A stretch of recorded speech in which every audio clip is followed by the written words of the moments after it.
আসসালামু আলাইকুম সবাইকে। কেমন আছেন আপনারা সবাই? আশা করছি অনেক ভালো আছেন। আমি আলহামদুলিল্লাহ অনেক ভালো আছি। আগামীকাল সকালে আমি যাব আমার নানি বাড়ি। তো রাত্রেবেলায় একটু প্যাকিং করে রাখছিলাম। থাকার তো 1-2 দিন ইচ্ছা ছিল, কিন্তু আসলে একদিন পরেই চলে আসতে হয়েছে।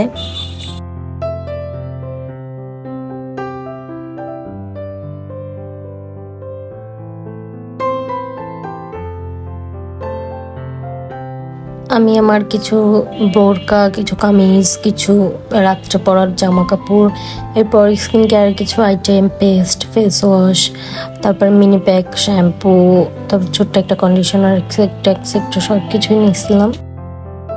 এছাড়াও আমি সবসময় সব জায়গায় যাওয়ার আগে চেষ্টা করি আমার প্রয়োজনীয় সব কিছু নিয়ে যাওয়ার, আর নিজেও একটু নিট অ্যান্ড ক্লিন হয়ে যাওয়ার, যাতে ওইখানে গিয়ে আমার এক্সট্রা কোনো হ্যাসেল না হয়।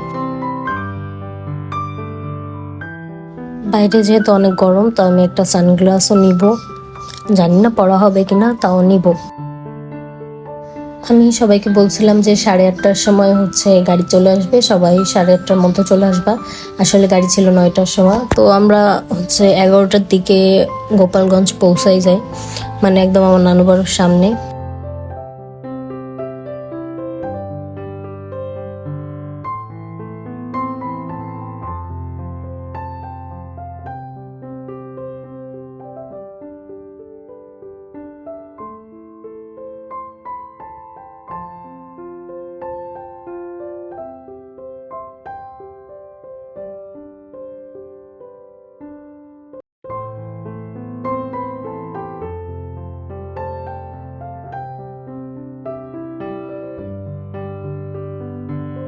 রাস্তায় টুকটাক যেহেতু চেনাশোনাই, আর তেমন কোনো ভিডিওজও করা হয়নি। এই যে নানি বাড়ির কাছাকাছি একদম চলে আসছি, এখান থেকে আবার একটু ভিডিও স্টার্ট করলাম। সেই আমরা ড্রেস চেঞ্জ করে এরপরে আমি মেজো আন্টির সাথে একটু ঘুরে বেড়াচ্ছিলাম।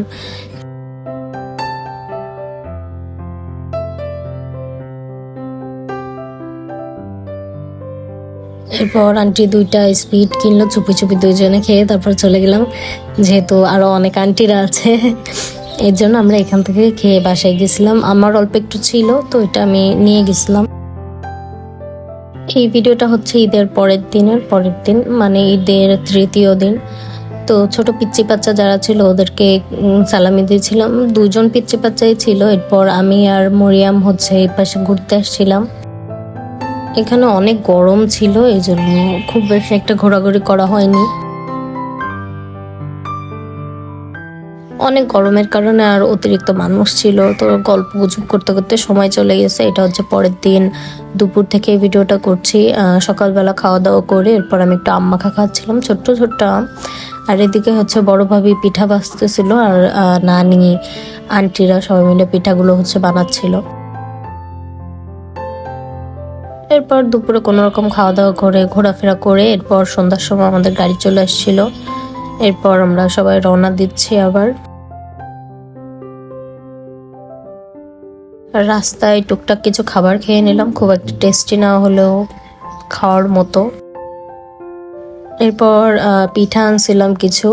এটার মধ্যে নারকেলের পুর দেওয়া, আর এটা তক্তি পিঠা। তো দুইটাই আমার কাছে বেশ ভালো লাগে।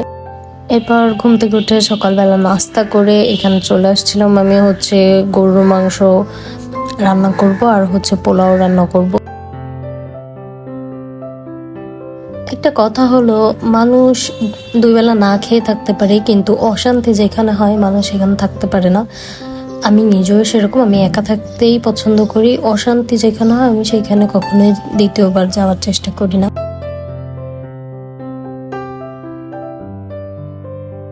এই জন্য অনেকেই আমাকে বলে আমি নাকি এক সেরে কারোর সাথে মিশতে চাই না, আরো এক্সেট্রা অনেক কথাই বলছে। এখন যারা আমার মতো মন মানসিকতা না, যাদের অন্যরকম অভ্যাস, তারা তো অবশ্যই আমার সাথে মিশতে পারবে না, এটাই স্বাভাবিক। আর আমিও তাদের সাথে মিশতে পারবো না, এটাই স্বাভাবিক। আমাদের সবার ফ্যামিলিতে এরকম কিছু মানুষ থাকে, অবশ্যই আমার ফ্যামিলিতে এরকম কিছু মানুষ আসে। আর পাড়া প্রতিবেশীদের কথা তো বাদই দিলাম। বলে না ঘর শত্রু বিভীষণ, সেরকমই একটা অবস্থা আমাদের বাড়িতে। আপনি দেখবেন আপনার পাড়া প্রতিবেশী বা বেশিরভাগ রিলেটিভস বা আপনার বেশিরভাগই ক্লোজ ফ্রেন্ডস যারা আছে, কেউই আপনি একটু উন্নতি করেন সেটা চোখে দেখতে পারে না, তাদের শরীরে জ্বালা ধরে। অবশ্যই সবার না, সবার মন মানসিকতা এরকম না, বাট আমি দেখেছি যে 50 ভাগ না 80 ভাগ মানুষই এরকম চিন্তা ভাবনা, কেউ কাউকে একটু ভালো দিকে সহ্য করতে পারে না। আমি না কারোর সাথে 2-3 বার মিশলে বুঝতে পারি এই মানুষটার মন মানসিকতা কেমন বা সে কেমন হতে পারে, তার আচার ব্যবহার, এটা আমি বুঝতে পারি। আল্লাহ জানি না আল্লাহ আমাকে কেন এরকম বানাইছে, বাট আমি দেখলে বুঝতে পারি কে কেমন। আমি মনে করি এটা আমার জীবনে অনেক বড় একটা রহমত যে আমি আগে থেকেই বুঝতে পারি, যে 2-3 বার মেশার পরেই বুঝতে পারি এই মানুষটা কেমন, তখনই আমি সেই মানুষটার থেকে দূরে চলে আসি। এরকম অনেক মানুষ আমার জীবনে আসছে যারা এরকম, আমি তাদের থেকে 10 হাত দূরে থাকি। আর এমনিতেও আমি আমার কোনো রিলেটিভসদের সাথে খুব একটা ভালোভাবে কথাও বলি না, দেখা সাক্ষাৎ না হলে কথা হয় না। আমার জীবনে প্রায়োরিটি লিস্টে শুধুমাত্র আমার ফ্যামিলি, আমার মা বাবা, আমার বোন, আমার ভাই অবশ্য এখন আর নেই। তো এই কয়জন মানুষই আমার জীবনে সব থেকে বেশি ইম্পর্টেন্ট। এই কয়জন মানুষ আমি জানি তারা আমার সাথে হাজার খারাপ ব্যবহার করলেও এই মানুষগুলো আমাকে মনে মনে ভালোই জানে। আর এর বাইরে যেসব মানুষজন আছে, এই একটা মানুষকে আমি দেখিনি যে তারা আমাকে মন থেকে ভালোবাসে। বা অবশ্যই বয়সের সাথে সাথে ম্যাচিউরিটি আসে, মানুষ বুঝতে শিখে যে কে কাকে বেশি ভালোবাসে, কে কাকে মন থেকে ভালো জানে, কে কারোর জন্য দোয়া করে আর কে কারোর জন্য বদদোয়া করে, এটা মানুষ অবশ্যই একটু বড় হলে বুঝতে পারে। কিন্তু আল্লাহ তাআলা এটা বোঝার ক্ষমতা আমার অনেক আগেই দিয়ে দিচ্ছে, এই জন্য আমি সবসময় খারাপ লোকদের থেকে অনেক অনেক দূরে থাকার চেষ্টা করি। আরেকটা কথা হলো টাকা পয়সা, তারপরে গিফটস, তারপর আর বিভিন্ন জিনিস যখন আপনি অন্য আরেকটা মানুষকে দেবেন, সে আপনার শত্রু হলেও খুব ভালো ব্যবহার করবে আপনার সাথে সবকিছু নেওয়ার জন্য।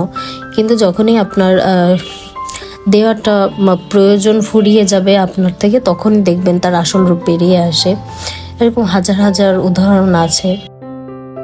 প্রথম প্রথম যখন তাদের দিবেন তখন নিবে, দ্বিতীয়বার যখন দিবেন, তৃতীয়বার যখন দিবেন, তারা এটা তাদের অধিকার ভেবে বসবে।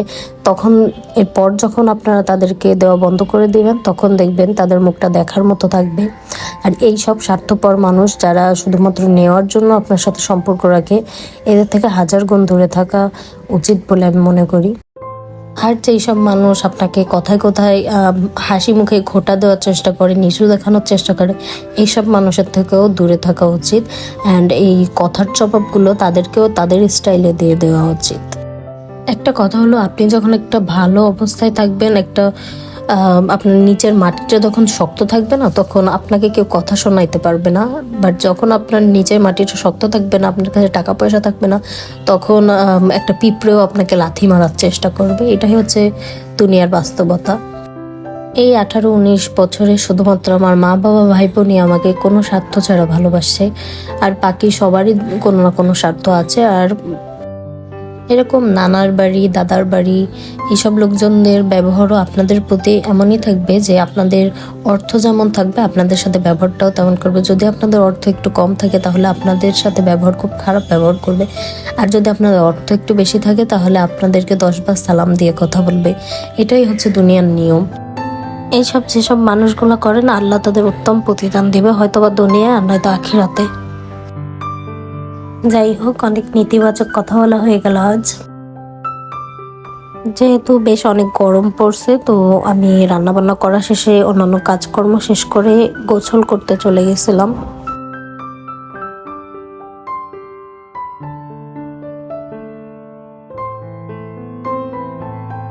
গোসল শেষে আমি একটু হালকা পাতলা স্কিন কেয়ার করে নিব। এরপর বিকালবেলা বসে বসে একটু পিঠা খাচ্ছিলাম।